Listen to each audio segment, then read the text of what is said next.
భారతదేశంలో ఇప్పటికీ హనుమాన్జీ తోక పెరుగుతున్న ఏకైక ఆలయం మీకు తెలుసా? భారతదేశంలో ఒక ఆలయం ఉంది. అక్కడ హనుమాన్జీ తోక భూమిలోకి వెళ్లి ప్రతి సంవత్సరం పెరుగుతూ ఉంది. ఇది అలహాబాద్లోని హనుమాన్ ఆలయం, బడే హనుమాన్జీ. మిత్రులారా, ఇక్కడ హనుమాన్ శయనించి ఉన్నారు.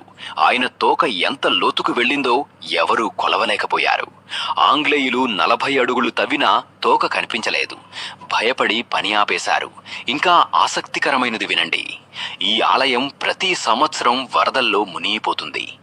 గంగా యమునా నీరు ఆలయాన్ని ముంచినా దీపం ఆరిపోదు.